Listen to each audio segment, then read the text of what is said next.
জীবনের কঠিন সময়ে 4টি শক্তিশালী আমল করবেন। এই আমলগুলো পরীক্ষিত আমল এবং 3টি আমলের কথা আল্লাহ পাক রব্বুল আলামিন নিজে কোরআনের ভিতরে কোট করে দিয়েছেন এবং আরেকটি হাদিস দ্বারা প্রমাণিত। এই 4টি আমল খুবই শক্তিশালী আমল। যখনই আপনি করবেন আপনি নিজে ফল পাবেন। যখন দেখবেন আপনি অনেক বড় বিপদে পড়ে গেছেন, একটা সময় এমন হয়ে আসে আমাদের জীবনে যে মনে হয় যে আমাদের কোনো কুল কিনারা খুঁজে পাচ্ছি না, সাগরের মাঝখানে আছি, বাঁচানোর মতো আমাদের কেউ নাই, এমন একটা পরিস্থিতি আমাদের অনেক সময় চলে আসে। এরকম যদি কঠিন পরিস্থিতি চলে আসে জীবনের কঠিন সময়, আপনি 4টি শক্তিশালী আমল করবেন। নাম্বার 1, নাম্বার হচ্ছে আল্লাহ তাআলা নিজে বলে দিয়েছেন পবিত্র কোরআনুল কারীমের 4 নম্বর পারার 11 নম্বর পৃষ্ঠার 15 নম্বর লাইন, সূরা আলে ইমরানের 173 নম্বর আয়াতে, হাসবুনাল্লাহু ওয়া নি'মাল ওয়াকিল।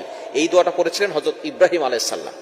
ইব্রাহিম আলাইহিস সালামকে যখন নমরুদ আগুনে নিক্ষেপ করেছিল, ইব্রাহিম আলাইহিস সালামকে আগুনে নিক্ষেপ করার আগে জিবরাইল আলাইহিস সালাম এসেছিলেন, এসে বলেছিলেন যে আল্লাহ পয়গম্বর যদি আপনি অনুমতি দেন তাহলে আমি আপনাকে সাহায্য করতে পারি। ইব্রাহিম আলাইহিস সালাম বলেছিলেন যে যেই আল্লাহ আমাকে সৃষ্টি করেছেন সেই আল্লাহ কি দেখছেন না আমাকে নমরুদ আগুনে নিক্ষেপ করছে?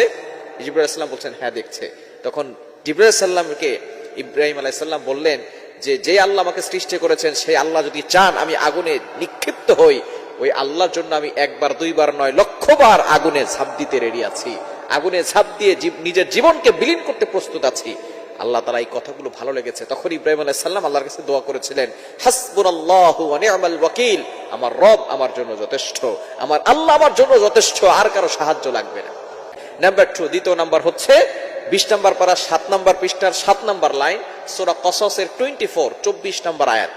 আয়াতের একটি অংশ, রব্বি ইন্নী লিমা আনজালতা ইলাইয়া মিন খায়রিন ফাকির।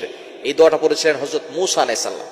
হযরত মূসা আলাইহিস সালাম যখন মিশর থেকে তিনি মাদিয়ান শহরে চলে গেলেন, সেখানে তার কোনো খাওয়া দাওয়ার ব্যবস্থা ছিল না, কোনো থাকার ব্যবস্থা ছিল না।